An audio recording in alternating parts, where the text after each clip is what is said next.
Saya juga ingin membuatkan video buat teman-teman meliputi apa saja gitu, MCU, medical check up di LPK Minori untuk magang ke Jepang ini. Apa saja sih yang akan dicek, yang diperiksa gitu ya. Saya juga kebetulan sudah merangkumnya dan mengingat-ingat semua itu. Nah, tahu nggak teman-teman? Di tahap MCU ini banyak sekali yang akan diperiksa kesehatannya, gitu ya.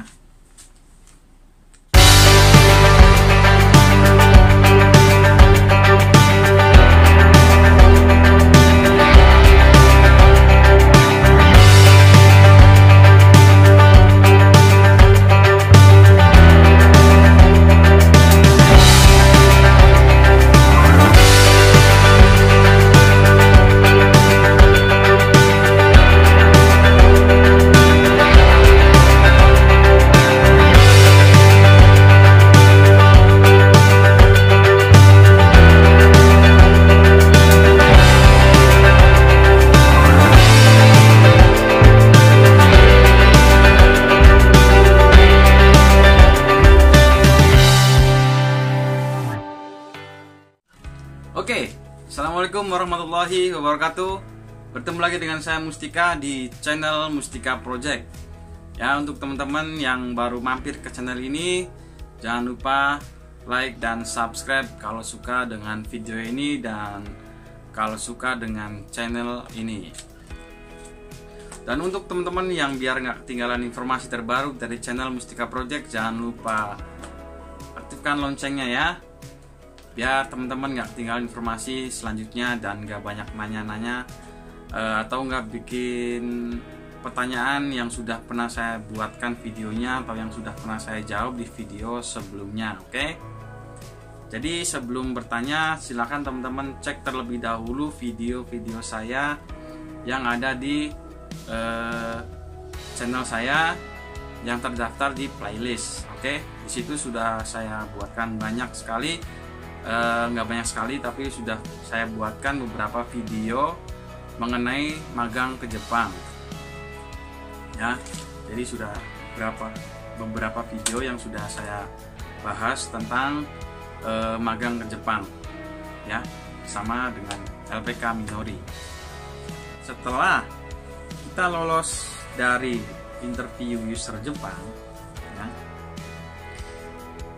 kalau lulus ya, nanti kita akan selanjutnya yaitu MCU ya. Nah, teman-teman bakal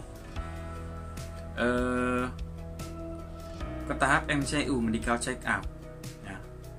Medical check up ini bagi yang lulus interview user Jepang.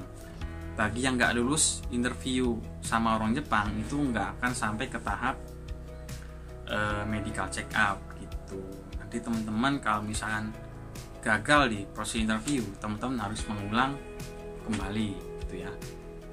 Ada juga yang mengulangnya itu hanya dari tes fisik atau dari prakteknya aja gitu ya, nggak ada pemastian dokumen lagi karena kan udah pemastian dokumen dari awal gitu. Jadi hanya melanjutkan lagi. Dan biayanya itu gratis ya teman-teman ya. Untuk proses tahapan dari yang tahapan pertama dan sampai interview user itu gratis, nggak ada uang administrasi yang diminta dari pihak LPK Minori. Hanya saja satu, yaitu selama saat medical check up ketika sudah lolos interview user dengan orang Jepang, teman-teman itu bakal mengeluarkan uang 1 juta rupiah, dan itu pada waktu saya 2018. Kalau sekarang saya nggak tahu. Tapi untuk tahap MCU ini pihak klinik itu ya udah kerjasama sama Minori. Mudah-mudahan ya harganya mungkin nggak jauh dari 1 juta ya. Saya juga ingin membuatkan video buat teman-teman meliputi apa saja gitu, MCU, medical check up di LPK Minori untuk magang ke Jepang ini. Apa saja sih yang akan dicek, yang diperiksa gitu ya. saya juga kebetulan sudah merangkumnya dan mengingat-ingat semua itu. Jadi informasi di channel ini saya akan berikan informasi yang bermanfaat buat teman-teman semua, ya, biar teman-teman tuh nggak kaget. Ya kalau kurang lengkap ya mohon maaf teman-teman ya. Namanya juga manusia, ada lupanya dan ada nggak ingetnya gitu ya. Nah, MCU atau medical check up ya di LPK Minori, khususnya untuk program magang Jepang. Apa saja? Inilah. Yang pertama, teman-teman bakal dites tinggi badannya itu berapa. Nah, standarnya itu kan tinggi badan sudah pernah saya jelaskan juga di video sebelumnya. Tinggi badannya untuk cewek itu sekitar 155 itu idealnya, dan minimal 150. Tapi ada juga yang pendek tuh lolos gitu, nggak tahu, mungkin itu untuk perusahaan keras tertentu gitu ya. Dan untuk cowok itu 165 itu sudah ideal ya. Minimalnya mungkin 162 kayaknya. 170 wah bagus lagi, lebih bagus lagi ya untuk cowok. Tapi misalkan tingginya tuh tingginya kok di bawah standar gitu, gimana ya, coba aja, barangkali ada perusahaan tertentu yang barangkali ada perusahaan tertentu yang tidak mempermasalahkan tinggi badan gitu ya. Oke, selanjutnya yang ketiga tadi kan habis tinggi badan yang pertama ya. Yang kedua yaitu berat badan. Nah, berat badan itu kalau saya pribadi waktu itu 68 kilo, hampir 70 tuh. Untung saya lolos ya. Padahal sih kalau standarnya ya idealnya itu 65 kilo. Ya 65 kilo itu sudah standar. Ya 60 kilo itu bagus ya, ideal gitu. Nah di bawahnya 60 untuk cowok ya coba aja. Saya nggak mau memberhentikan kenyataan dan usulan teman-teman semua, tapi saya hanya sekedar memberitahukan informasi buat teman-teman semua. Untuk cewek berat badannya ya 55 itu idealnya, 50 juga masih ideal. Di bawah itu ya coba aja.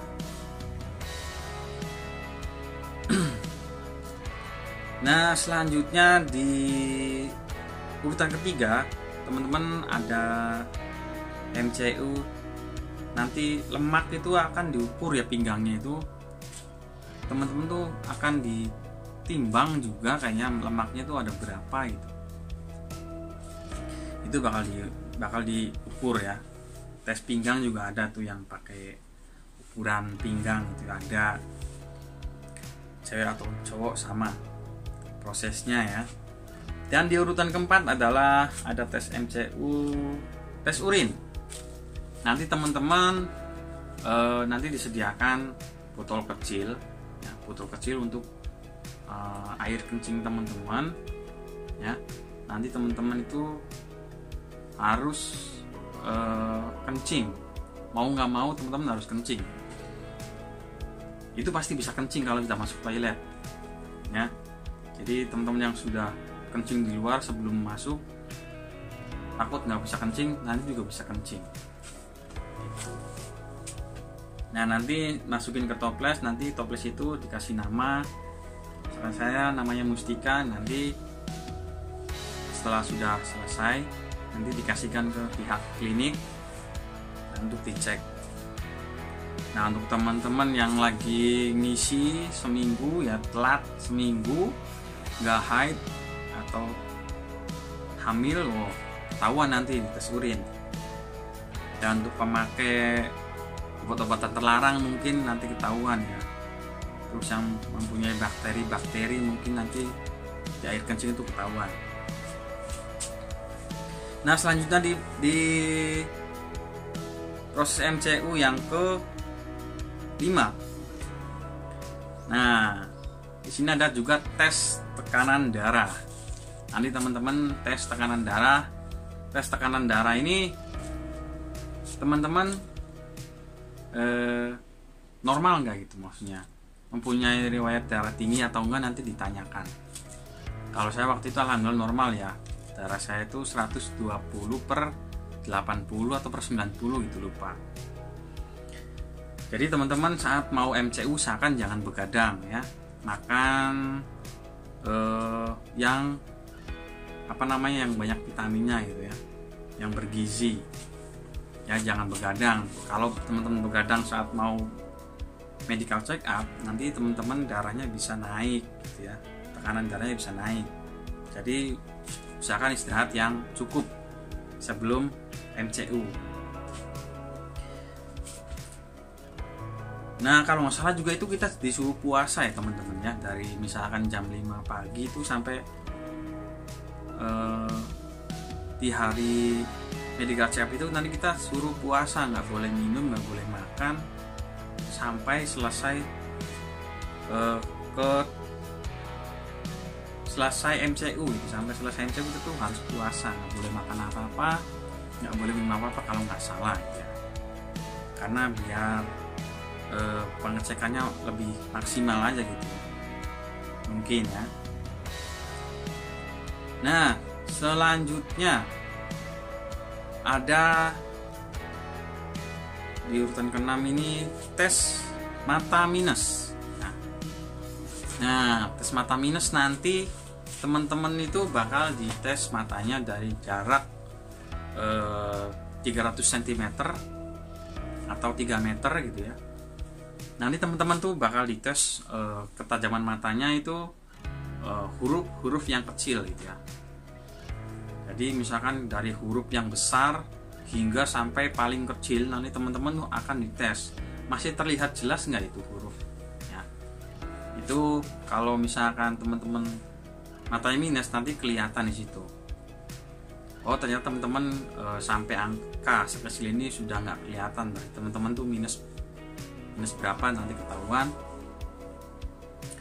Tapi setahu saya yang mata minus banyak juga yang bisa lolos seleksi gitu ya, karena ada juga perusahaan yang boleh memakai kacamata gitu. Jadi teman-teman yang matanya minus lanjutkan. Oke, nah, asik gak tuh informasi dari saya, lengkap banget kan. Nah jangan lupa subscribe ya. Oke selanjutnya,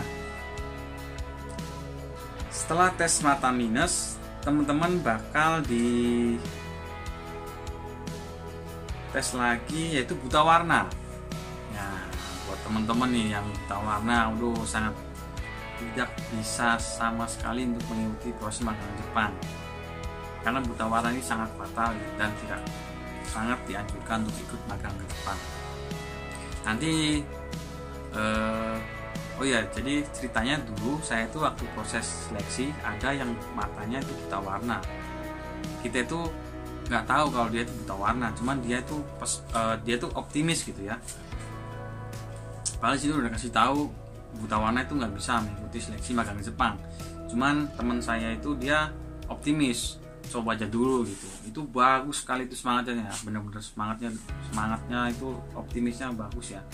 Cuman sayang setelah sudah ketahuan tidak bisa membedakan warna ya, itu warna apa dan itu misalnya angka berapa. Ini contohnya nih di bawah, misalkan kita itu harus bisa menebak ini angka berapa, ini angka 5, itu membentuk itu sebuah warna yang membentuk angka 5 atau angka berapa. Kalau yang tidak buta warna itu tahu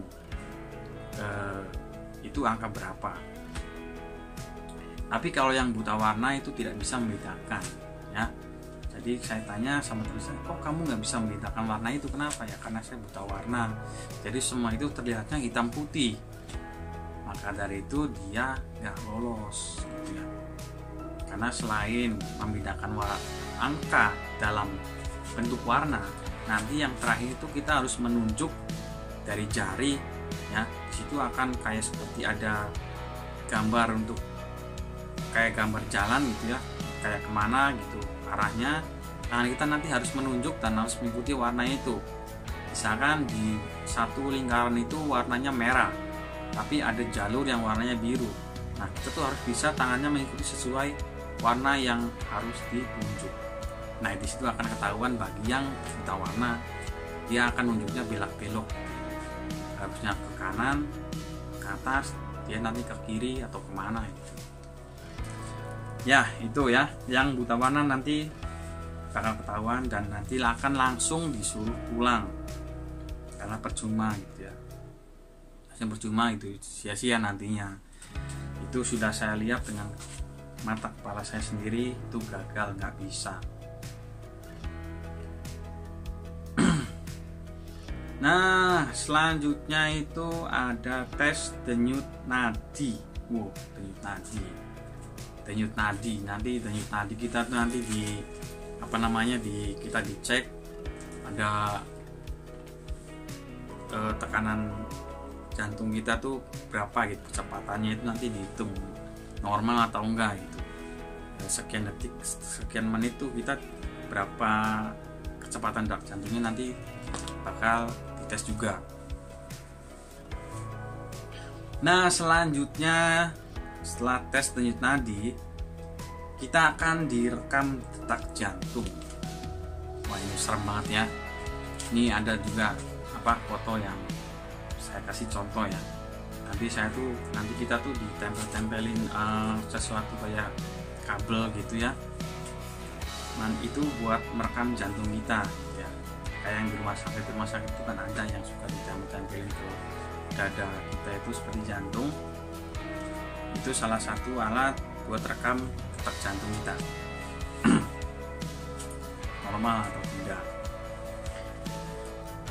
Nah, itu yang ke-9 ya. Dari 1, 2, 3, 4, 5, 6, 7, 8, 9.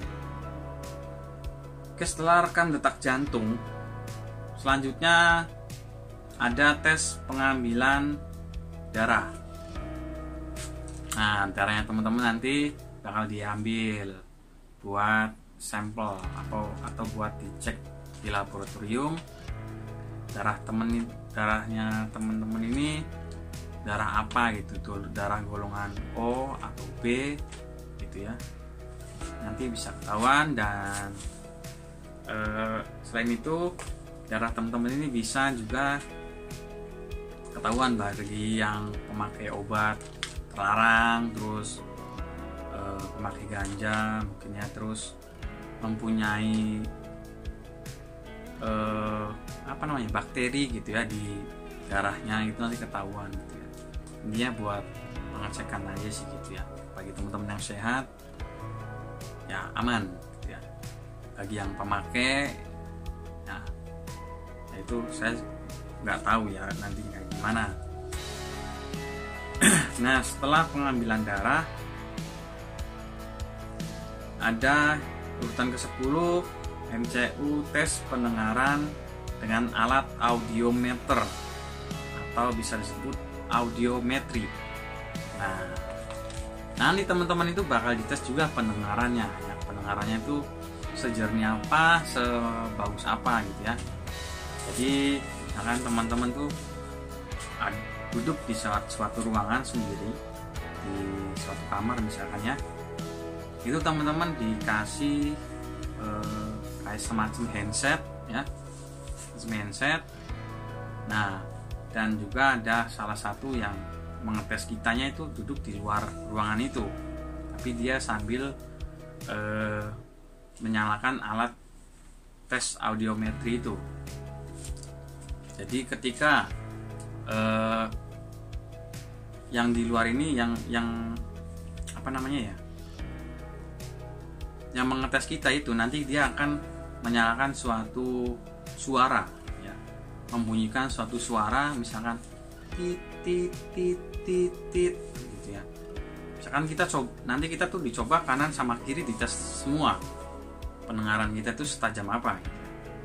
Sampai sebagus apa, dari suara yang besar hingga paling terkecil, itu nanti dites.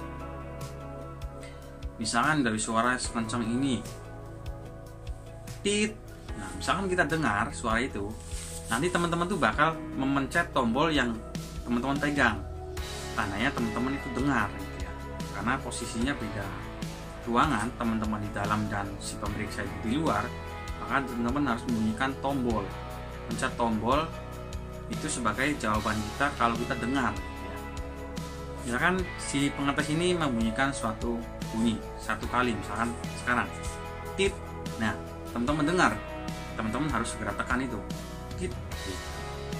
Nah, terus yang di luar bunyikan lagi tit. Nah, kita dengar, kita pencet lagi tit. Nah, sampai bunyi yang paling terkecil, misalnya kayak dari tit tit tit tit tit tit tit tit tit, sampai nggak denger banget itu ya. Itu bakal dites teman-temannya. Di situ sangat menarik dan saya juga mempunyai pengalaman yang lucu di situ. Karena saya juga sampai 2 kali nyoba tes telinga itu ya. Tes audiometri itu saya sampai 2 kali nyoba gitu. Sampai 2 kali. Yang pertama itu saya hasilnya nggak bagus gitu ya. Terus sampai saya tuh ngedon gitu. Ya Allah, ini gimana ya, saya kok gagal itu. Akhirnya saya minta untuk tes ulang gitu ya. Saya ingin memastikan masih saya budak gitu ya. Maksudnya masih sih saya tuh hasilnya kurang bagus itu.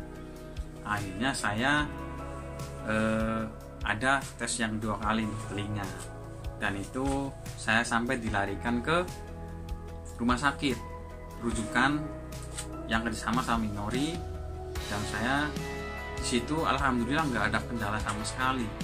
Sampai kuping saya tuh sampai dilihat sama dengan kaca pembesar gitu ya, ada kotoran atau enggak gitu ya.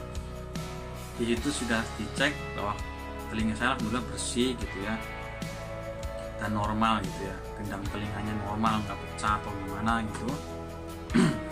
Dan hasilnya juga ya alhamdulillah memuaskan gitu, itu normal.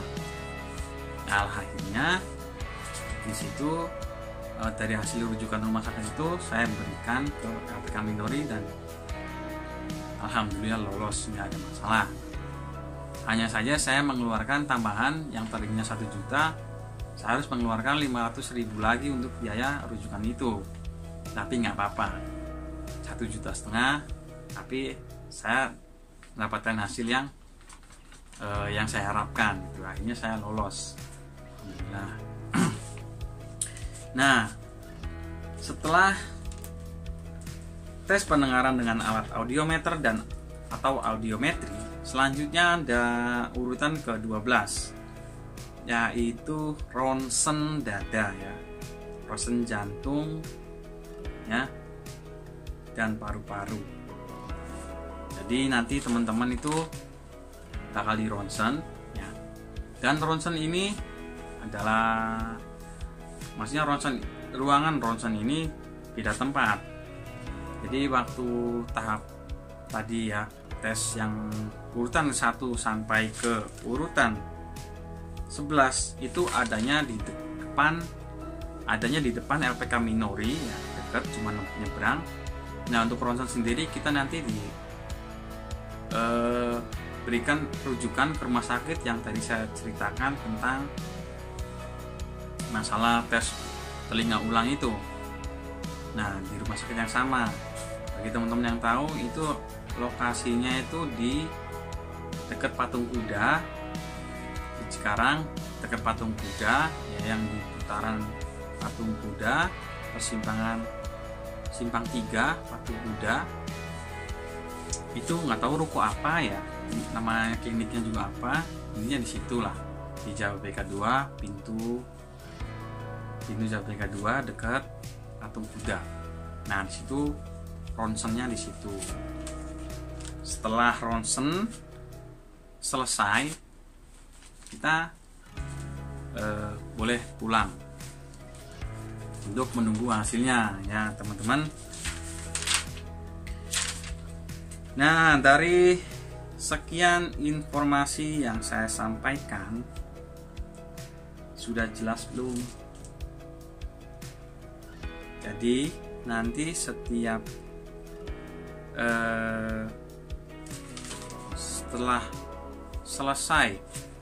selesai tahap-tahap yang sudah saya sebutkan tadi, itu nanti teman-teman tuh bakal mendapatkan hasilnya gitu, dapatkan kabar hasilnya teman-teman tuh lolos nggak di tahap seleksi yang pertama, terus lolos nggak di tahap bagian praktek, lolos nggak di tahap bagian interview gitu ya, lolos nggak di bagian tahap medical check up gitu ya. Jadi di setiap masing-masing tahapan itu teman-teman bakal ada kabar hasilnya gitu, teman-teman tuh lolos tahap selanjutnya lagi atau mengulang gitu. Nanti ada kabarnya dari LPK Minori. Oke, sudah jelas ya untuk saat ini ya. Jadi saya belum menyarankan untuk teman-teman untuk daftar karena banyak informasi lainnya yang ingin saya sampaikan terlebih dahulu. Jadi teman-teman lebih baik banyak cari informasi dulu seputar magang ke Jepang, khususnya di channel saya ini ya. Saya nggak mau teman-teman nanti menyesal karena belum tahu informasi lainnya dari saya. Saya maunya saya kasih tahu semuanya dulu, apa enaknya, apa pahitnya, manisnya gitu ya. Proses magang ke Jepang sampai ke Jepang ini saya pengen teman-teman tuh tahu semua dulu. Jadi nanti teman-teman sudah siap resikonya apa nanti nih, apa yang harus dilewati, teman-teman sudah siap semua. Jadi nggak menyesal dan nggak kaget. Karena apa? Nanti resikonya nih ya, resiko pertama yang saya bocorkan ya, ketika teman-teman sudah lolos semua tahap yang tadi saya sebutkan dan sudah masuk ke LPK Minori, dan teman-teman sudah memulai pendidikan di LPK Minori, nanti tuh banyak kegiatan yang benar-benar sedikit menguras yang banyak menguras tenaga ya. Intinya kita hanya tidur sekitar 4 jam ya. Dulu saya tuh bisa tidur jam 2 ya, jam 2 pagi, jam 1 gitu. Tapi emang sih harus diharuskan di LPK Minori itu saat magang ya, selama itu saat proses pendidikan itu diharuskan jam 11 sudah tidur. Tapi ada tugas yang harus kita banyak kerjain gitu, kayak PR buat besok, pelajaran besok itu kadang kita bisa mengerjakan sampai jam 1 malam, jam 12 malam gitu, sambil belajar menghafalkan kosakata bahasa Jepang gitu ya. Kita bisa sampai malam, sampai jam 1 sampai jam 2. Nah jam 3 pagi itu kita udah harus mandi, udah harus bangun gitu ya. Kita udah harus siap-siap. Nah karena orangnya tuh banyak ya, saking banyaknya bisa sampai 500 sampai 800 orang waktu itu, sedangkan di asrama itu kamar mandi cuman hanya ada sekitar berapa ya, sekitar ada 8 gitu ya. Misalkan ya satu asrama itu gedung asrama ini ada banyak maksudnya. Jadi nanti gedung asramanya tuh ada gedung 1, gedung 2, gedung 3 gitu ya. Ada gedung 4. Nah, di satu gedung ini itu biasanya ada kamar mandi sekitar 5 ya. Waktu itu atau sekarang. Nah, jadi karena kamar mandinya terbatas, kita tuh mandi tuh ngantri. Karena mandinya ngantri, makanya kita diharuskan untuk bangun pagi-pagi dari jam 3. Batasnya itu jam 4 pagi. Setelah jam 4 pagi itu sudah nggak boleh mandi. Karena apa? Karena jam 4 pagi ke bawah itu sudah tidak boleh ada yang mandi intinya. Nggak tahu kenapa itu ya. Hanya yang boleh itu hanya yang sudah di situ sudah paling senior ya, sudah 5 bulan, sudah bahasa Jepangnya sudah jago gitu ya, sudah senior lah, di situ baru boleh mandi jam 4 ke bawah. Jadi untuk yang masih junior yang di bawah sekitar 3 bulan, yang masih baru 3 bulan tuh mandi bangun awal. Ya itu aja yang bisa saya sampaikan saat ini ya. Nanti saya bakal kasih informasi selanjutnya ya. Saya sudah capek nih ngomong dari tadi. Tapi mudah-mudahan bermanfaat buat teman-teman semua ya. Ini saya mau minum dulu, aus. minuman energi saya.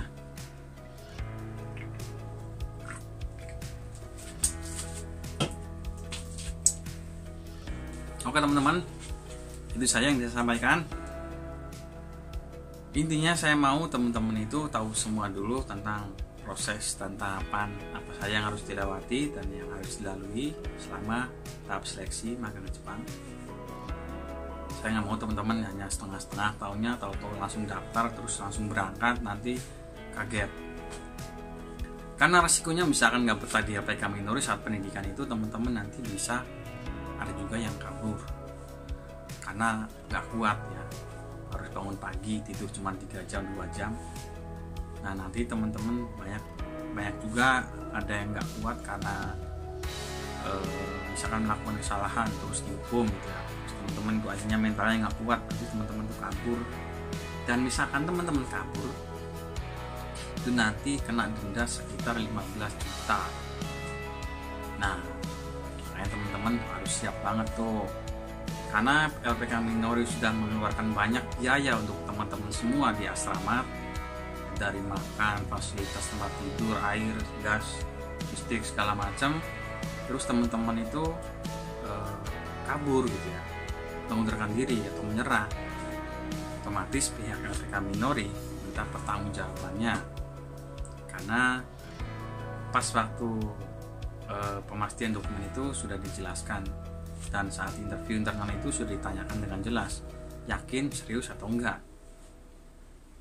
Karena teman-teman sudah tanda tangan dan sudah melanjutkan memilih ikut seleksi magang Jepang, tapi ternyata menyerah ketika saat pendidikan, sudah masuk di LPK Minori, sudah di asrama, sudah pihak Minori sudah mengeluarkan pinjaman sebanyak mungkin, terus teman-teman tuh menyerah, itu sangat disayangkan. Nanti teman-teman yang rugi. Jadi teman-teman harus membayar denda sekitar 15 juta, dan itu pada waktu 2018. Ya saya akhiri ya teman-teman ya. Saya pamit untuk diri, kurang lebihnya minta maaf. Kedepannya saya akan memberikan informasi yang bermanfaat lagi buat teman-teman. Semangat terus, sabar ya. Ini berdoa aja dan belajar dulu, mempersiapkan terlebih dahulu, cari informasi banyak-banyaknya dulu tentang seputar magang Jepang ya. Kalaupun saya masih ada kekurangan dalam penyampaian, saya mohon maaf, karena saya hanya manusia biasa yang hanya berniat untuk memberikan atau berbagi pengalaman dan informasi kepada teman-teman semua, supaya teman-teman yang kekurangan pekerjaan, kekurangan informasi kerja, kurang wawasan, saya memberikan informasi, wawasan sedikit buat teman-teman semua, agar teman-teman semua ada perubahan untuk lebih baik dan lebih maju lagi. Oke, kalau suka dengan video ini dan channel Mustika Project, teman-teman jangan lupa dong kasih like dong, kasih subscribe, dan aktifkan loncengnya biar teman-teman juga gak ketinggalan informasi terbaru. Dan juga jangan lupa bantu share juga ke media sosial lainnya atau ke teman-teman semua, biar teman-teman dan saudara-saudara teman-teman semuanya tahu dan bisa sukses bersama-sama gitu ya. Ingat, orang sukses itu selalu mau berbagi ya, jangan pelit ya. Ingat, kita boleh mengejar kesuksesan, tapi kita juga harus ingat dengan amalan kita ya, memberikan informasi terbaik juga itu kan salah satu amal kita ya, untuk membantu teman-teman semua yang sedang membutuhkan ya. Semoga teman-teman semua bisa mencontohkan seperti saya yang mau berbagi ilmu dan informasi yang bermanfaat buat teman-teman semua ya. Semoga video saya bermanfaat buat teman-teman semua. Semoga teman-teman semua bisa segera berangkat ke Jepang dan bisa sukses dan berhasil, dan pulang ke Indonesia sudah berubah menjadi yang tadinya orang biasa, dan pulang dari Jepang menjadi orang yang luar biasa. Tapi sebelumnya semangat condong yang luar biasa. Oke, jangan pernah menyerah dan jangan putus asa, karena saya sudah membuktikan bahwa saya itu anak orang nggak punya dan ijazah juga cuman hanya SMK, tapi saya bisa terus memperbaiki karir saya dan perjalanan saya semakin lebih baik, dan alhamdulillah. Dan karena itu juga saya mau berbagi ke teman-teman semua, biar teman-teman semua tuh nggak ketinggalan. Oke, ketinggalan sama yang lain sudah pada sukses gitu ya. Ayo teman, kita sukses semua. Oke, saya pamit undur diri, kurang lebihnya saya minta maaf. Jangan lupa like dan subscribe dan aktifkan loncengnya, dan juga bantu share ke media sosial lainnya dan teman-teman semuanya biar tahu semua. Oke, saya pamit undur diri. Assalamualaikum warahmatullahi wabarakatuh. Salam Mustika Project. Untuk teman-teman yang belum subscribe, jangan lupa like dan subscribe. Loncengnya juga aktifin, dan juga share ke media sosial lainnya. Oke, itu saja. Goodbye. Bye bye.